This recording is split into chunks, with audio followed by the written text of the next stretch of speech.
Amém. Você pode estender as suas mãos aqui para mim, por favor? Eu vou pedir para você interceder pela minha vida, pedir para o Senhor fazer exatamente tudo que Ele precisa fazer através de mim, que não seja eu, que não seja a minha vontade, não seja a minha palavra, mas seja a vontade do Senhor para aquilo que nós precisamos ouvir. Pai, eu me coloco disponível para o Senhor, me ajuda a entregar essa palavra, Senhor, me ajuda de fato a fazer aquilo que o Senhor precisa que seja feito nesta tarde. Prepara os nossos corações. Eu já declaro em nome de Jesus que se de alguma maneira houve algo do inferno enviado para roubar essa palavra, nós cancelamos agora em nome de Jesus.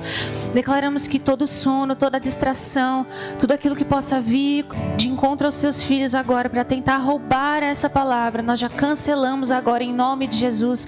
Eu declaro que essa palavra já é semente em terreno fértil no nosso coração. E eu te peço, Senhor, usa mais uma vez a minha vida para que o Senhor possa ser glorificado em nome de Jesus. Amém? Eu estou com o meu coração estremecido com essa palavra já tem um tempo, tem mais de ano na verdade.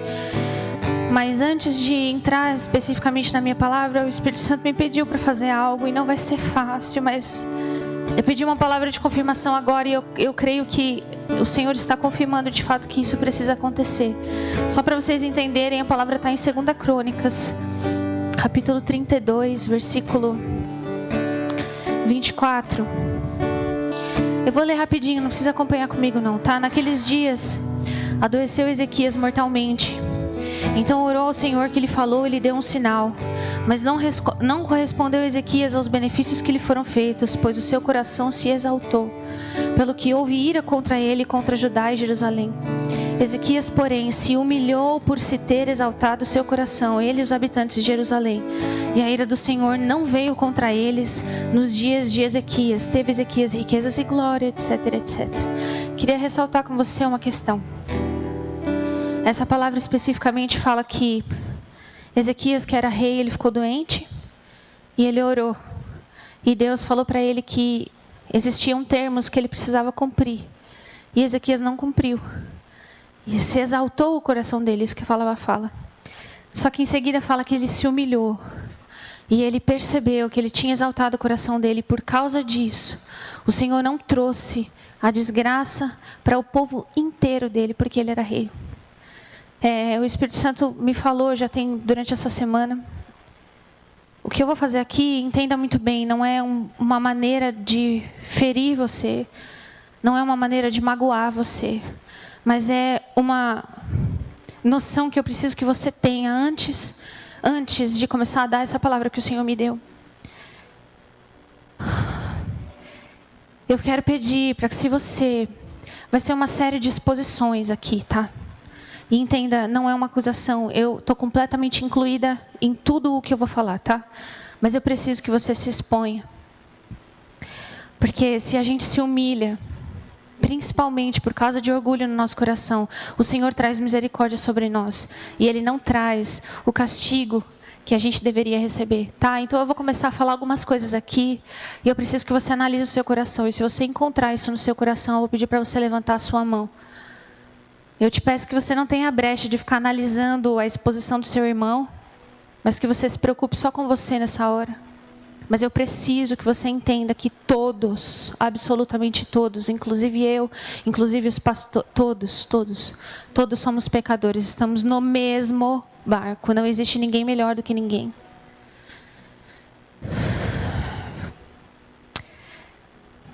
Eu quero pedir para você levantar sua mão, se você entende que na sua vida existe uma questão com ansiedade.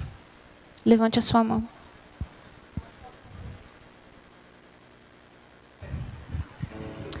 Eu preciso que você se exponha em dizer para mim se existe na sua vida alguma questão com egoísmo.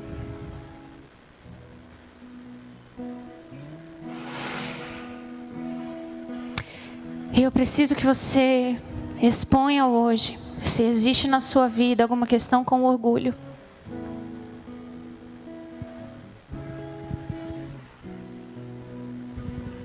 Eu preciso que você se exponha.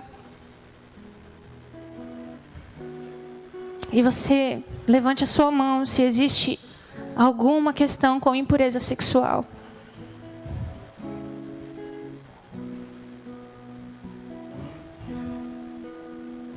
Eu preciso que você exponha se existe de alguma maneira no seu coração uma brecha com mentira.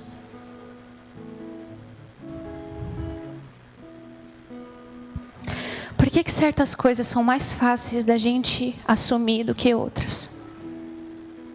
Por que é mais fácil para a gente assumir uma questão com ansiedade que não é só um pecado, mas é uma, vou chamar de doença, mas é uma condição da nossa geração. Mas é pecado. O que caracteriza o pecado?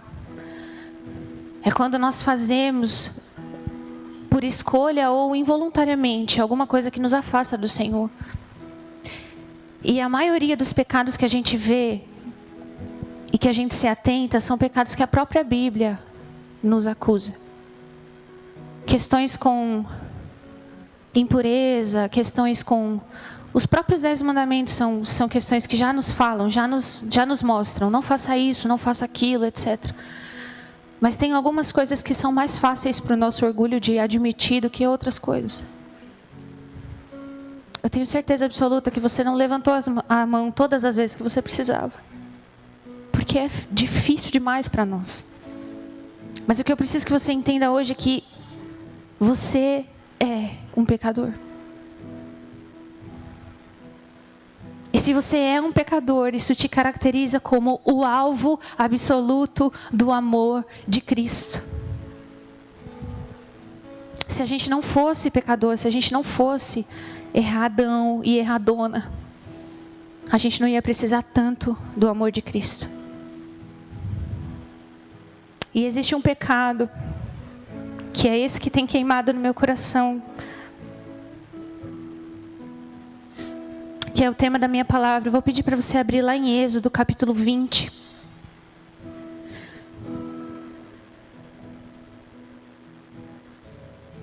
Pode ler, tá, amor? Quando você quiser.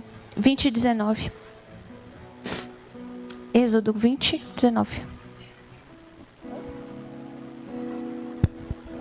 Êxodo, capítulo 20, versículo 19 diz: Disseram a Moisés: Fale conosco e ouviremos, mas não deixe que Deus nos fale diretamente, pois morreríamos. Na minha versão diz assim: Fala-nos tu, mas não fale Deus conosco. Abre em Êxodo 32. Eu acho que aí você vai precisar ler um pouco mais, tá? 32, versículo 32, 1, isso. Êxodo 32.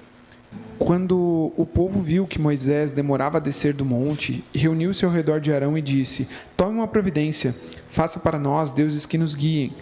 Não sabemos o que aconteceu com esse Moisés que nos trouxe da terra do Egito para cá. Arão respondeu: Tirem as argolas de ouro das orelhas de suas mulheres e de seus filhos e filhas, e tragam-nas para mim. Todos tiraram as argolas de ouro e as levaram a Arão. Ele recebeu o ouro, derreteu e trabalhou nele, dando-lhe a forma de um bezerro. Quando o povo viu o bezerro, começou a exclamar: Ó Israel, estes são os seus deuses que tiraram da terra do Egito. Percebendo o entusiasmo do povo, Arão construiu um altar diante do bezerro e anunciou: Amanhã haverá uma festa para o Senhor. Na manhã seguinte, o povo se levantou cedo para apresentar holocaustos e ofertas de paz. Depois todos comeram e beberam e se entregaram à farra.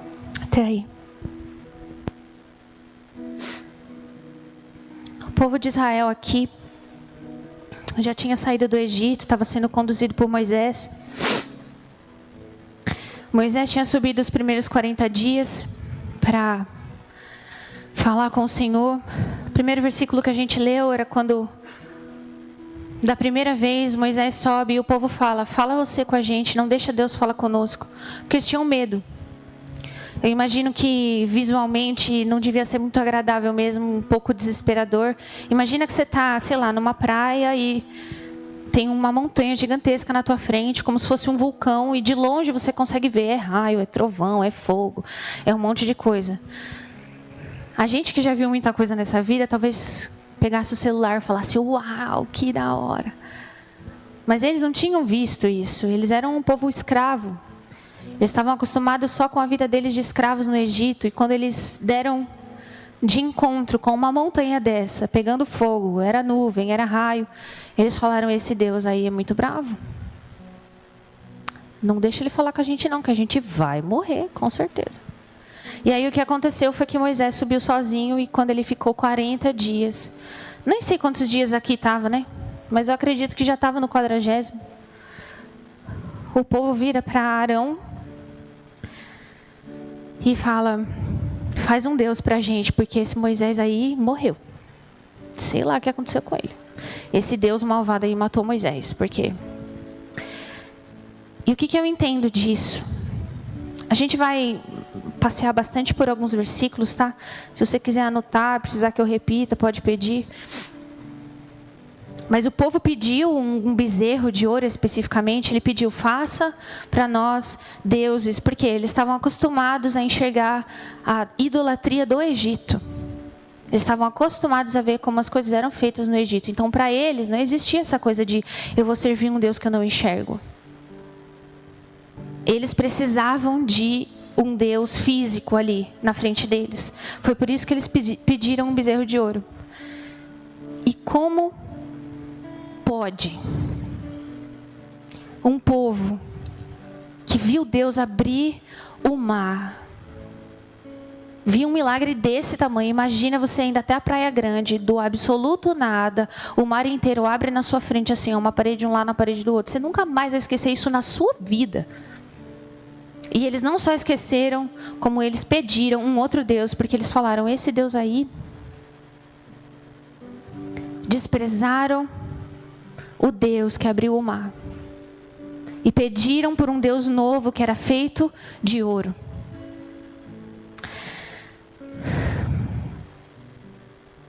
Por que eles pediram esse Deus, esse bezerro de ouro? Porque eles dependiam de Moisés. Esse é o primeiro ponto que eu quero abordar com vocês.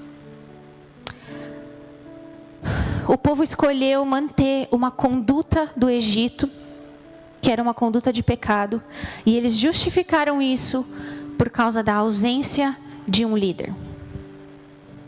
Esse é o primeiro alerta para nós que somos adoradores. Muitas vezes, quando nós estamos em pecado, deliberadamente, com brechas, coisas que a gente não quer abrir mão, brechas que a gente reconheceu hoje juntos e a gente não está afim de mudar.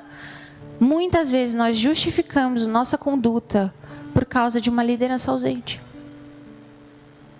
Ou por causa de uma liderança que não excede as expectativas que você tem.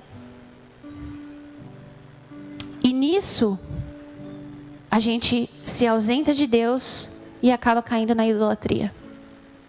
A idolatria não é você de fato ter um Deus específico. Eu não vou entrar nisso não, senão eu vou ficar aqui. Eu tenho muita coisa para falar. Mas deu para entender, né? No pecado, nós distorcemos o que é adoração e o culto que o Senhor deseja. Eu queria que você lesse de novo, amor, o versículo 6 do 32. Versículo 6. Na manhã seguinte, o povo se levantou cedo para apresentar holocaustos e ofertas de paz. Depois, todos comeram e beberam e se entregaram à farra. Vocês estão entendendo aqui que o povo madrugou. Eles fizeram a vigília. Eles ofereceram sacrifício. Eles entregaram, inclusive, de acordo com o que Moisés já tinha estabelecido. Como se tivesse tudo bem. Eles comeram, eles beberam. Eles fizeram tudo como se estivesse tudo bem. Deu tempo de dormir, gente. Não foi uma coisa do tipo assim, da noite para o dia. Não se fundia um bezerro do nada. Não tinha tecnologia, as máquinas que a gente tem hoje. Pensa que Arão pegou brinco por brinco, colar por colar. Levou lá no ourives para fazer o bezerro. Eu não sei que tamanho que tinha. Podia ser pequeno, não precisava ser um bezerro gigantesco. Mas não foi da noite para o dia. Deu tempo da consciência do povo pensar, falar, será se a gente não está fazendo isso aqui muito errado? Será assim? Entendeu? Deu tempo. E aqui fala que no dia seguinte, na madrugada, eles acordaram cedo. A gente sabe que é difícil acordar cedo. Eles fizeram isso, entregaram o sacrifício e fizeram tudo conforme o que Deus tinha estabelecido, mas para outro Deus. O que isso me fala? Que se a gente não conhece Deus, a gente pode servir a Deus sem conhecê-lo. A gente pode cair no erro de fazer coisas para Deus sem conhecer a Deus. E isso me quebrou em 1 milhão de pedacinhos.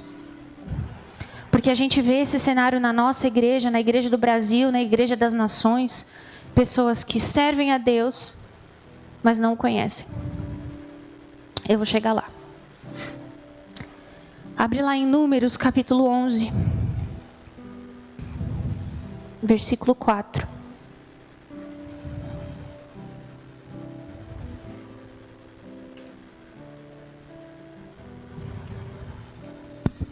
Números capítulo 11, versículo 4. Então, o bando de estrangeiros que viajava com os israelitas começou a desejar intensamente a comida do Egito. E o povo de Israel também começou a se queixar. Ah, se tivéssemos carne para comer.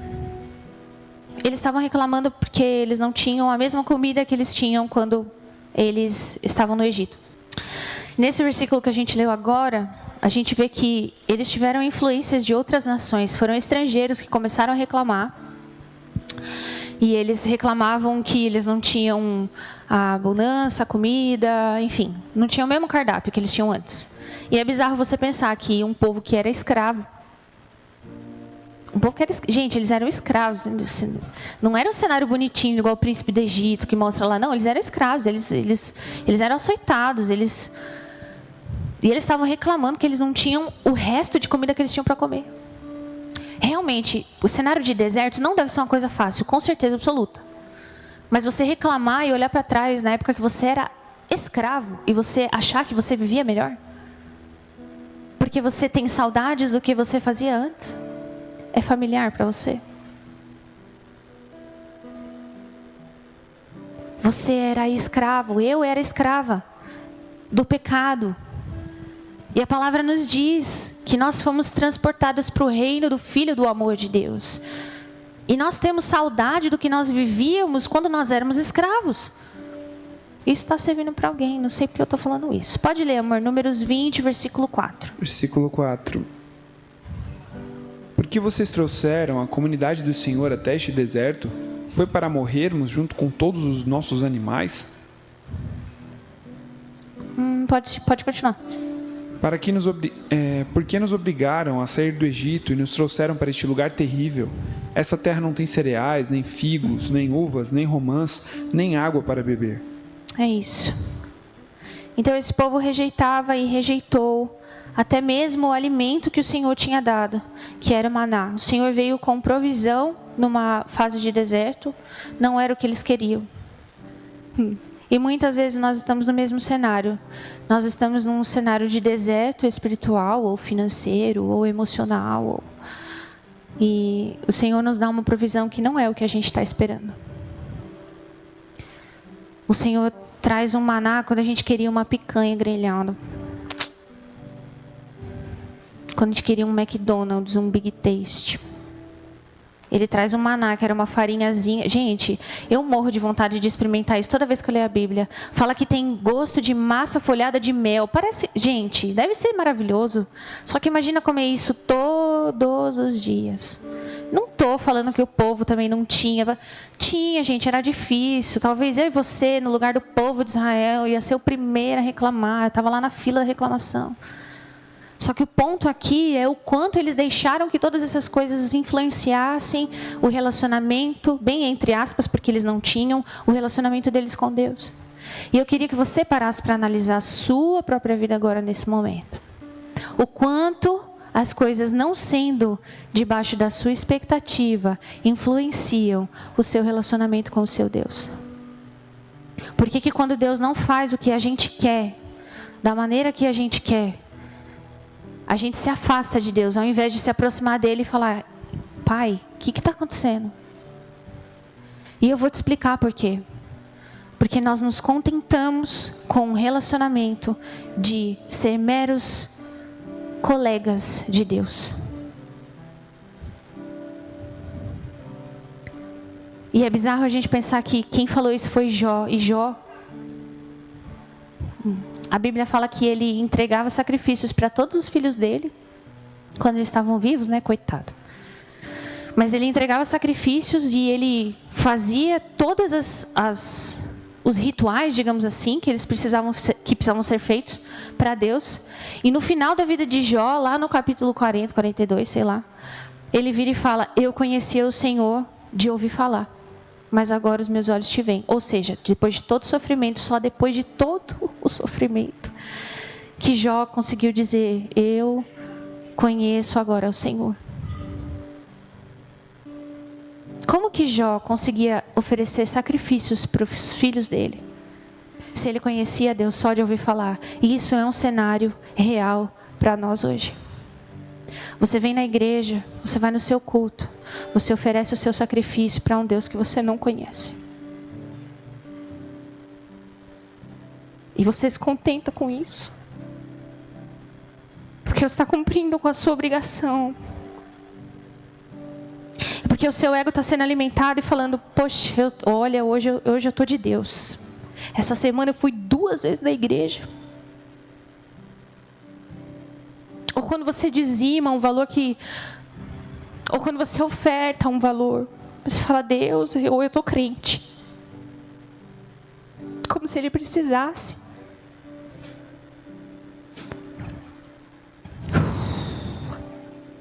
Isaías capítulo 5, versículo 24.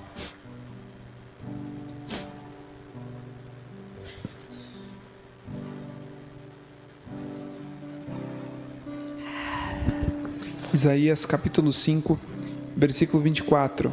Portanto, assim como o fogo consome a palha e o capim seco se desfaz com a chama, suas raízes apodrecerão e suas flores murcharão, pois rejeitaram a lei do Senhor dos Exércitos, desprezaram a palavra do Santo de Israel.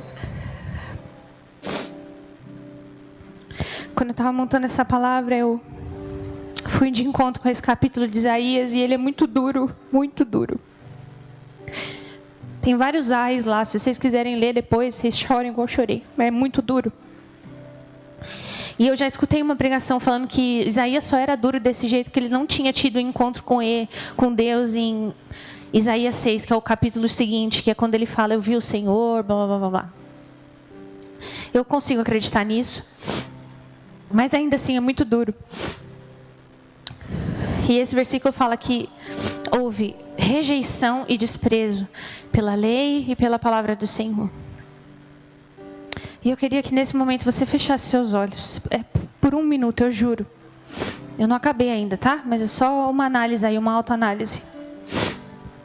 E eu queria que você parasse para pensar se em algum momento da sua vida você rejeitou aquilo que o Senhor falou para você. Ou se você desprezou a palavra do Senhor, que é a Bíblia que está aí no teu colo. E se em algum dia você acordou e você falou: eu tenho muitas coisas para fazer e eu não consigo dar para o Senhor o tempo que Ele merece. Eu sinto te dizer, mas você entregar menos para o Senhor daquilo que Ele merece é desprezá-lo. É rejeitá-lo. É rejeitar aquilo que Ele pediu que você fizesse, que era só ser filho e ter um relacionamento.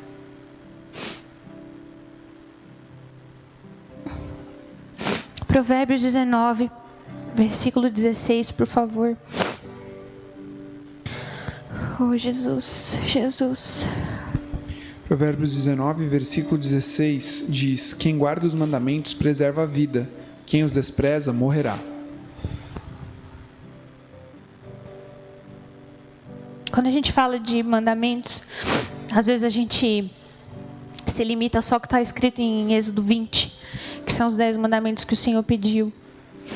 Mas a Bíblia é recheada de mandamentos, inclusive no Novo Testamento, Jesus dá um mandamento.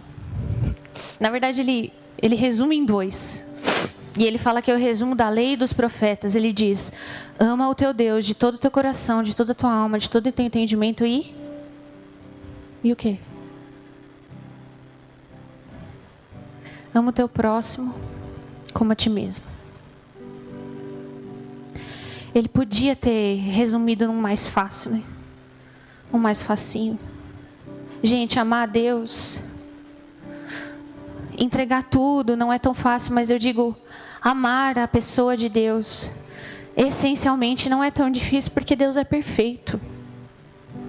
Em algum momento da sua vida, com certeza Ele vai fazer justiça, Ele vai te mostrar os porquês de todo o seu sofrimento. Enfim, amar a Deus é algo que não é... te custa tudo, mas não é assim tão difícil. Agora, você amar o seu próximo. E eu digo amar, porque Ele está usando o mesmo verbo. Ele não falou, ame o Senhor teu Deus e goste do seu próximo. Ele está dando o mesmo verbo. Com a mesma intensidade que você ama o seu Senhor, você precisa amar o seu próximo. E isso é muito, muito, muito difícil. É a coisa mais difícil que a gente vai fazer. E é por isso que Jesus foi muito esperto. Ele falou, leia os profetas, beleza, ama seu próximo que está tudo bem. E esse provérbio que a gente... Lê de novo, amor, por favor, o provérbio 19:16. Quem guarda os mandamentos preserva a vida. Quem os despreza, morrerá. Isso é muito literal, pessoal. Se você despreza os mandamentos do Senhor, você morre. Eu acredito que, graças a Deus, é uma morte espiritual e não física. Porque se a gente fosse morrer fisicamente toda vez que a gente despreza o mandamento, já não tinha um ser humano na Terra já há muitos milhões de anos, né? E eu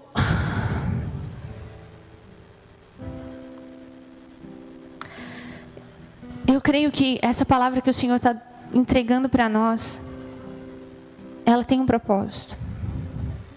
Eu creio que é muito mais para a gente conseguir realinhar os nossos corações ao coração do Senhor.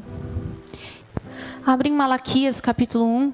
Malaquias é o último profeta antes de Mateus. Então, se você abrir a sua Bíblia aí em Mateus, voltar um livro.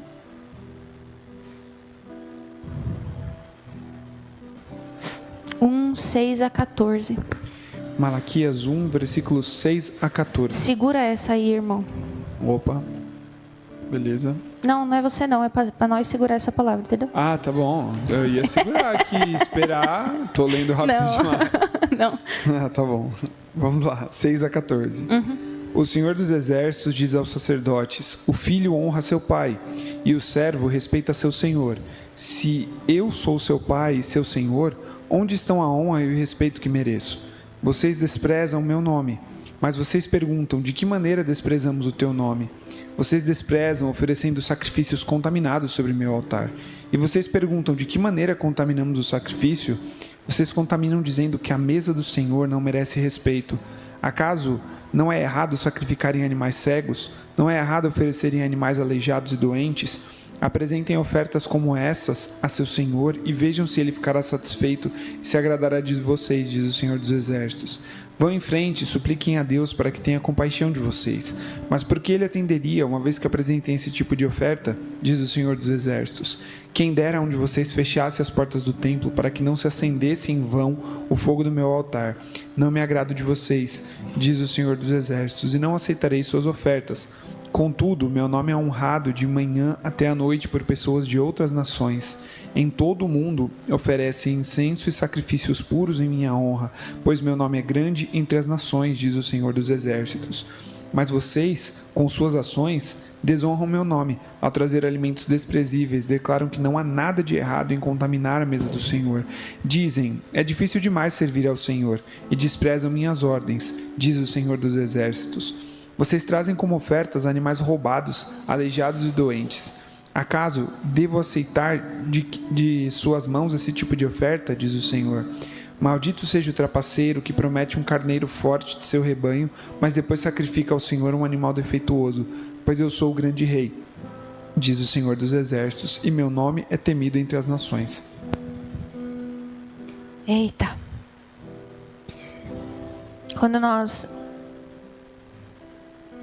Eu acho que é uma coisa que eu já tinha falado mesmo. Está aqui no rodapé da minha Bíblia, ele diz: dar menos do que o Senhor merece é desprezá-lo e insultá-lo. Essa palavra de Malaquias está falando para sacerdotes, tá? Não está falando para um povo ignorante, ou um povo que está lá fora que não sabe, está meio indeciso, se quer, se não quer. Essa palavra é para mim, para você. que decidimos que uma parte da nossa vida a gente vai entregar para o Senhor no altar. E que nós somos chamados como sacerdotes para entregar para o Senhor. Essa palavra é para nós. Quando eu fui conversar com a Rogéria Roberta para a gente conseguir fazer esse congresso, foi muito, muito numa intenção. Entenda que eu orei muito por esse dia. E foi muito na atenção da gente conseguir abrir os nossos olhos e perceber que de uns tempos para cá, e eu quero crer que isso não é uma condição da nossa comunidade. Quer dizer, não que isso seja uma esperança, mas da gente saber que talvez isso aconteça em outros lugares também. Adoração, especificamente, e a gente vai desenrolar um pouco sobre isso mais para frente, mas o momento da adoração durante o culto tem sido somente para você assistir o que as outras pessoas estão fazendo. E você começa a se fazer um monte de coisa, e você corre para um lado para o outro. Eu não estou na escala mesmo, então você faz parte do time da adoração, e no momento da adoração você não está aqui entregando, queimando a tua lenha. Por quê? Porque a gente se acostumou. Só que isso é tão sério, isso é tão sério. E a gente não pode mais permanecer dessa maneira. E eu creio que o dia de hoje é para nós encerrarmos esse ciclo na nossa casa e profetizar que esse ciclo se encerra na nação brasileira. Porque nós não vamos mais ser adoradores fajutos, que adoram por aparência, ou que trocam o momento. Gente, vocês estão entendendo? Isso é muito sério. Eu entendo que isso pode parecer um pouco radical para você, mas pensa, e salvo exceções, eu tenho um filho, eu preciso cuidar do meu filho, alguma coisa aconteceu.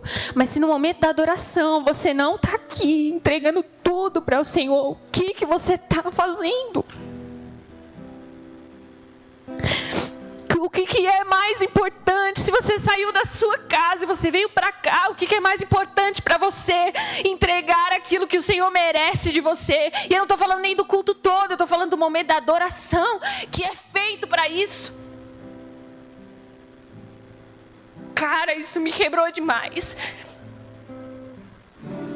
A gente não pode fingir que está tudo bem e continuar fazendo o nosso culto igual o povo fazia. E quando a gente vê, a gente está adorando um bezerro de ouro. Cara, isso não pode acontecer com a nossa geração. Não pode. E eu sei que todos os que estão aqui, eu sei que todos, a gente tem isso no nosso coração. A gente quer ser genuíno, a gente quer ser verdadeiro, a gente quer ser aquilo que o Senhor precisa que a gente seja. Eu não sei você, mas eu quero ser aquilo que o Senhor está procurando. Para esse tempo, para essa geração, eu quero ser. Não por causa de mim, mas por causa do Senhor. Porque Ele merece. Cara, se você não tem um motivo, e eu duvido. Se você não tem um motivo na sua vida de falar, só aconteceu desgraça na minha vida. Se você aceitou Jesus e o Espírito Santo habita em você, você já é salvo. Isso, só isso já é motivo para você adorar a sua vida toda. O que a gente está esperando que Jesus faça mais? 1 Samuel 3, versículo 1 e versículo 7. Se você está anotando, depois você lê na sua casa. 1 Samuel 3, 1 e 7.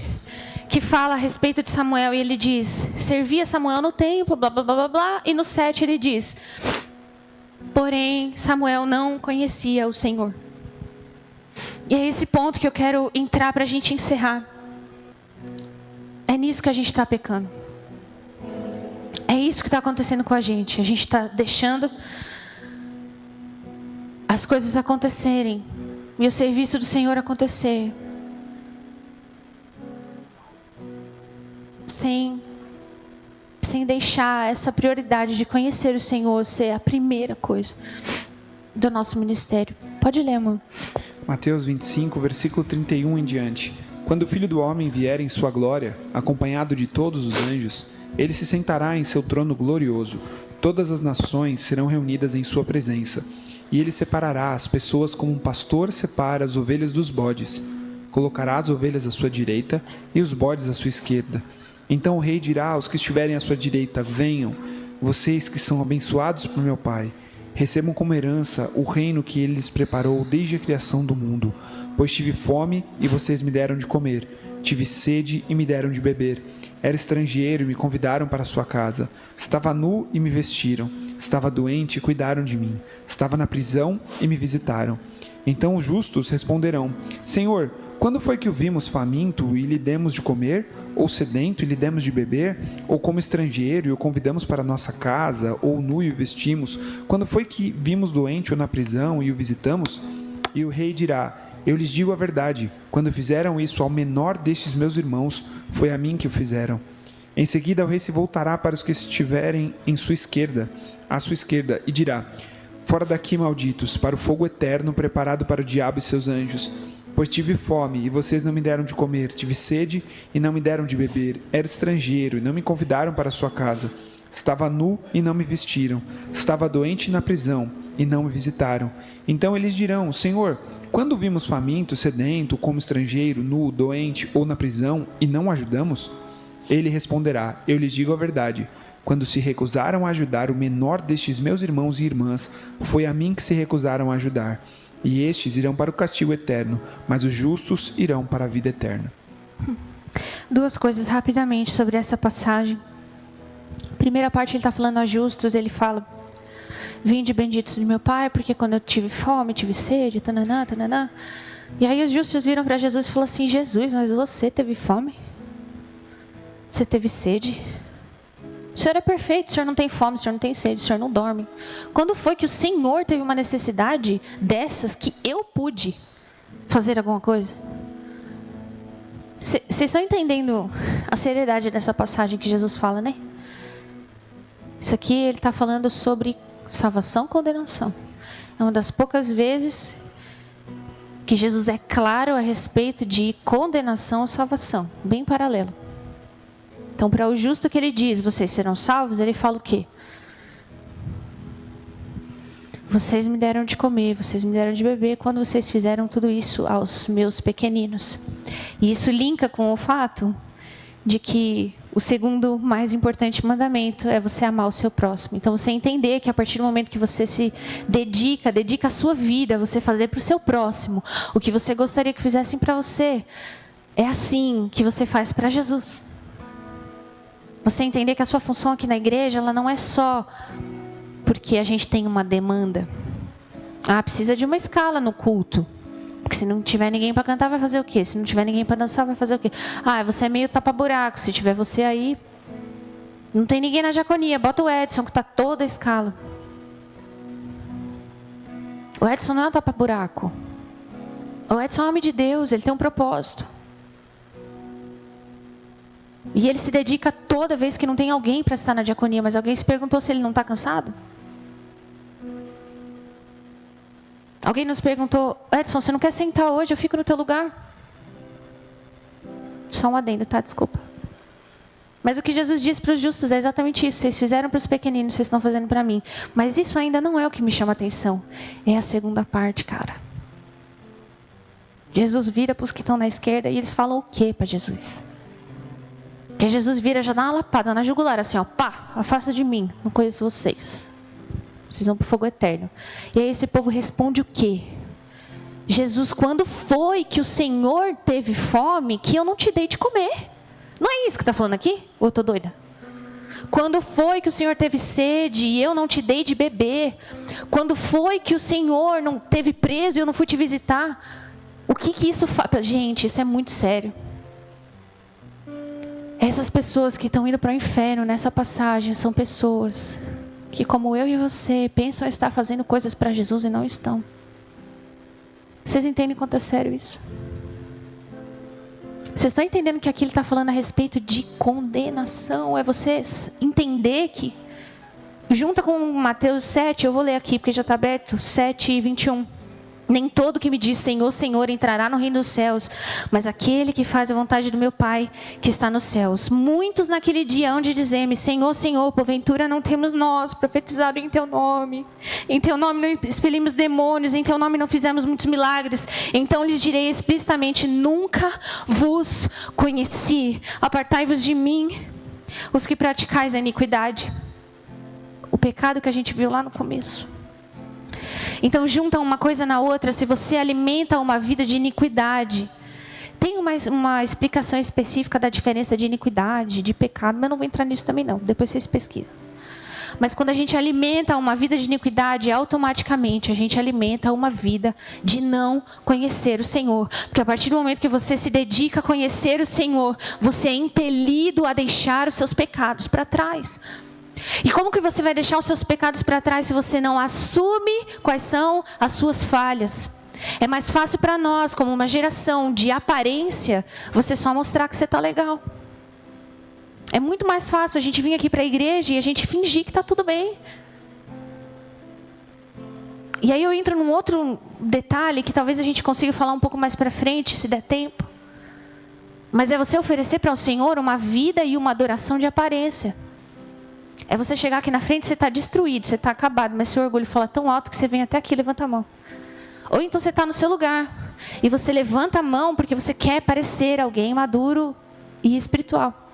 Só que você não está fazendo isso conscientemente. Você levanta a sua mão pensando no almoço, ou pensando no quanto você não gosta da canção que está sendo ministrada, ou do quanto o ministro está desafinando, ou do quanto a banda não está alinhada, ou do quanto a menina da dança está te atrapalhando, com o véu batendo na sua cara. E você oferece para o quê? Uma adoração de aparência.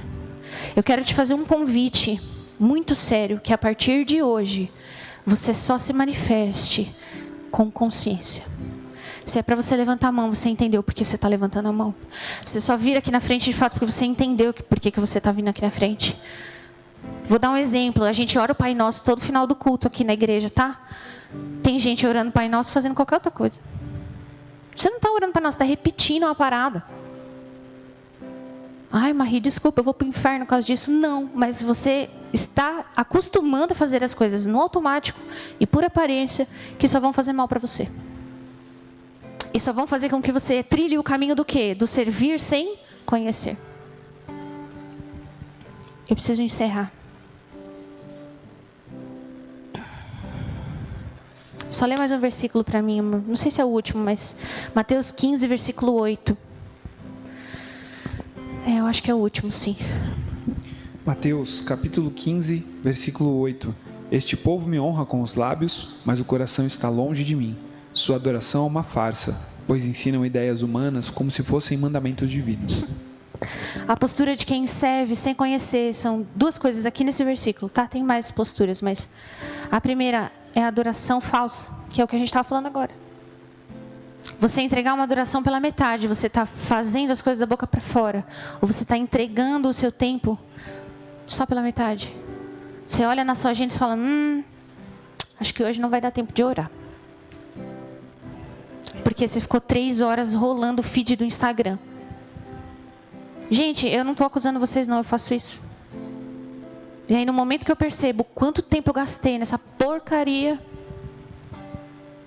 eu começo a chorar na hora, porque o tempo é a coisa mais preciosa que você tem na sua mão. O seu tempo é mais precioso que o seu dinheiro. Não existe como ninguém comprar o seu tempo. O nosso tempo é limitado nessa terra. A coisa mais valiosa que você tem é o seu tempo. E se você não quer entregar o seu tempo para o Senhor, o que você vai entregar? Ele não quer seu dinheiro. Ele quer o seu tempo. E eu vou te falar, existe um mistério quando você entra na presença de Deus e você fala, Jesus, para o Cronos. Porque eu só tenho 15 minutos. Eu não tenho mais tempo do que isso. Eu queria ficar mais, Senhor. Eu queria ficar 3 horas aqui, mas eu não posso. Eu tenho trabalho, eu tenho meus filhos, eu tenho minha casa, eu tenho que limpar tudo. Sou eu tudo que faço. Eu só tenho 10 minutos, Senhor. Para o Cronos. Para. Porque eu quero ficar aqui com a impressão. Isso já é uma heresia pessoal minha, tá? Vocês me dão licença. Eu estava falando até, o pastor Rafael Reinaldo, mestre da igreja, está sabendo, tá? Então vocês me perdoam. Para mim, quando você entra na presença de Deus, a palavra fala, para o Senhor 1000 anos são como um dia. E um dia são como 1000 anos. Então eu comecei a acreditar nisso, que quando você entra na presença de Deus, cara, não existe mais cronos. Você está em um tempo. Tanto que você olha no relógio, às vezes passou 15 minutos, parece que você está 2 horas na presença de Deus, só passou 10 minutos. Já tiveram essa sensação? E o contrário também é a mesma coisa. Só passou 15 minutos. Tipo assim, você queria ter passado mais, mas só passou 15 minutos. Vocês estão entendendo? O Cronos não pode ser um limitante para o seu relacionamento com o Senhor. O tempo não pode ser um limitante. Se você tem 5 minutos, entrega os seus 5 minutos. O próprio Rogério fala isso às vezes, o quanto é valioso você entregar as suas manhãs para Deus, porque elas são a sua primícia, etc, etc. Mas, gente, eu sei que às vezes não dá. Não é todo mundo que consegue acordar cedo, né, amor? O Rafa, para eu conseguir acordar ele, é uma xícara de café desse tamanho, que às vezes eu tenho que levar para ele e falar, ele de olho fechado, toma o café para acordar. Então eu entendo que tem pessoas que vão ter muita dificuldade de fazer isso pela manhã, mas significa que só porque você não pode fazer pela manhã, você não vai fazer? Por que eu estou falando isso? Porque esse é o cerne dessa palavra. Você precisa conhecer o seu Deus. Você precisa encontrar dentro aí do seu âmago um desejo, um desespero de você falar, Jesus, eu não te conheço o suficiente. Eu não conheço você o suficiente para fazer o que eu faço, para viver. Quem dirá para ter um microfone na mão, para fazer alguma coisa, para assumir um ministério, um chamado. A gente que está no Zoe desde adolescente, Kaique, que o diga aí, quantas 1000 palavras proféticas você já recebeu? Metade dessas 1000, tudo sobre nações. Porque ele vai para as nações, é nações, é nações. O Kaique tinha 13 anos de idade. Ele não sabia falar inglês. Agora sabe, né? Glória a Deus, fluente, aleluia. Mas o que ele ia levar? O que você... Eu, quando recebi uma palavra dessa, você chora, você fala, eu sou importante. Aí eu cheguei na minha casa e falei, quê? Eu vou levar o quê? Eu não sei o beabá da Bíblia. O que o senhor está falando para mim? E tem gente que assume isso como um privilégio e se engrandece. Porque eu sou o pregador das nações. Eu estou acabando, tá? Eu juro. Você precisa conhecer o seu Deus. Principalmente se você entendeu que a razão da sua vida é servi-lo. Eu quero fazer um convite para você, para a gente encerrar essa minha parte. A gente vai orar para se arrepender do tempo que a gente tem servido meia boca. E da gente ter se contentado com o que a gente sabe do Senhor. Porque isso não pode acontecer mais. Conhecer o Senhor tem que ser a razão da sua vida a partir de agora. Se Deus trouxe você aqui, entenda, é muito sério isso. Nós oramos especificamente pelas pessoas que precisavam estar aqui nesse congresso. Você faz parte de algo que o Senhor precisa fazer e Ele quer se revelar a você. Se você está aqui e a palavra é sobre você conhecer o seu Deus, e foi Ele que te trouxe, eu não consigo pegar nenhum outro recado a não ser, filha, eu quero me revelar a você. O último versículo que eu tinha anotado aqui, não precisa ler, é aquele de Cantares. Que até a música que a gente ministrou hoje de manhã. Que fala sobre a noiva que está dentro do quarto, aí o noivo chega, coloca a mão pela maçaneta. E ela se questiona. Será se vale a pena eu levantar? Depois vocês leem lá.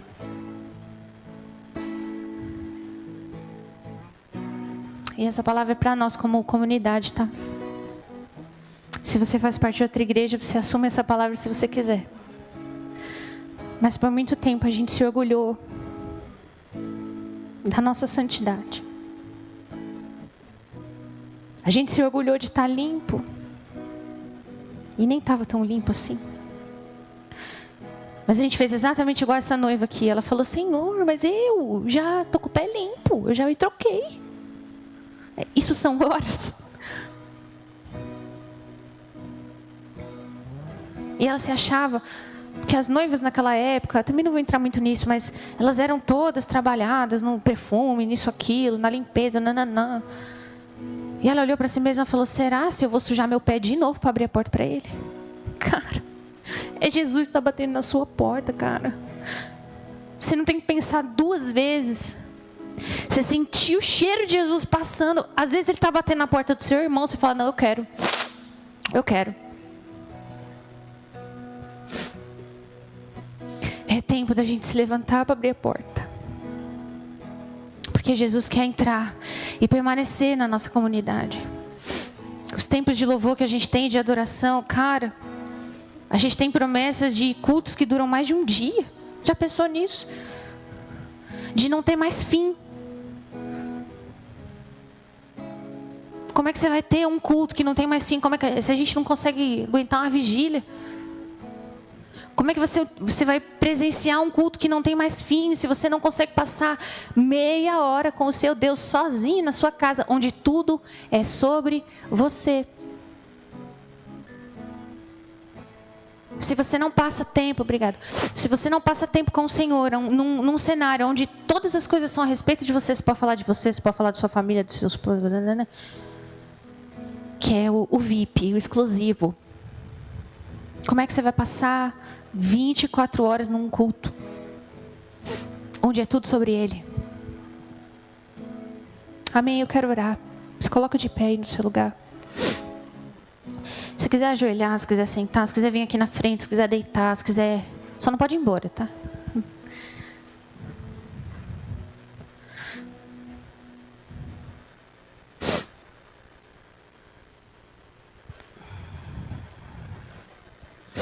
Você não precisa de mim para começar a sua oração.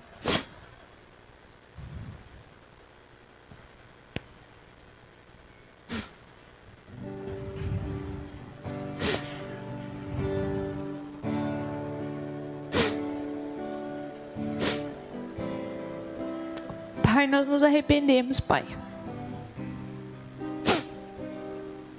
Nós nos humilhamos diante do Senhor, Pai.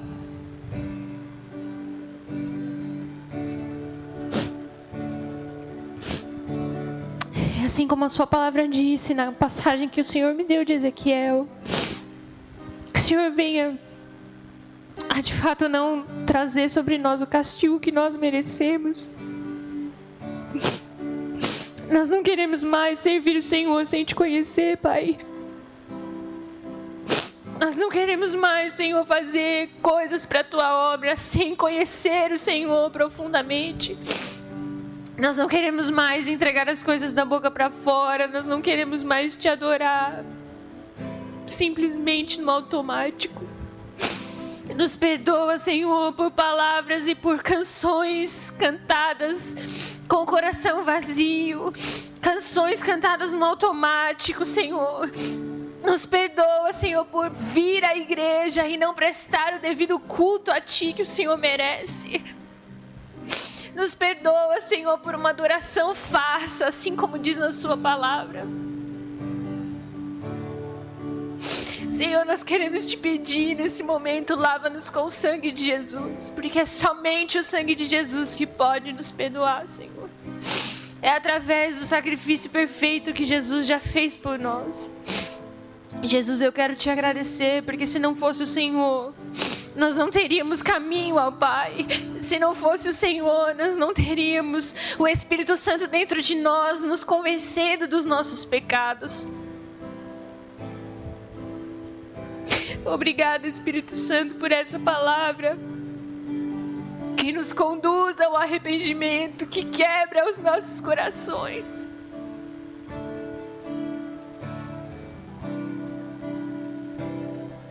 Nós nos arrependemos, Senhor.